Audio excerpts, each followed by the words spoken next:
May handog namang libreng sakay ngayong araw ang MRT3 at LRT2 para sa mga kababaihan. Yan ang sentro ng balita ni Harley Valbuena live. Harley. Kenneth, alas 7 ng umaga nang magsimula ang libreng sakay dito sa LRT2 para sa mga kababaihan at yan ay tumagal hanggang alas 9 ng umaga.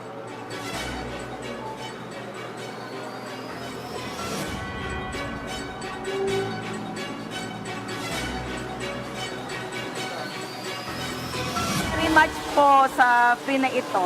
Salamat po sa pagkilala sa aming mga kababaihan. Sana weekdays para marami ang may oportunidad ng mga babae na makasakay ng libre nga.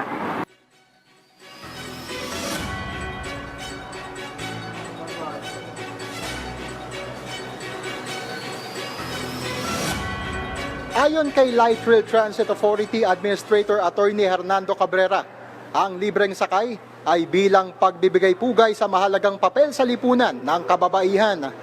Malaking tulong din ito sa mga estudyante na may pasok ngayong weekend. Sobrang helpful nito, lalo na sa mga allowance sa mga student, ganun. Para naman sa ibang pasahero, hindi lamang ito isang libreng sakay, kundi uri rin ng women empowerment. Parang most of the time, medyo stereotype and patriarchal yung society natin. So, even in these little ways, na-appreciate namin yung mga ganito. Nagbibigay importansya sa ating mga kababaihan since alam naman natin gaano kabigat ang dinadala sa pagiging babae. Sa MRT Free, handog din ang libreng sakay para sa mga kababaihan sa kaparehong oras.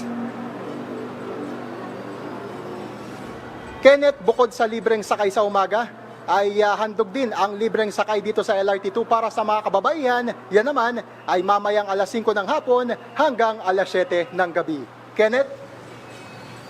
Maraming salamat, Harley Valbuena.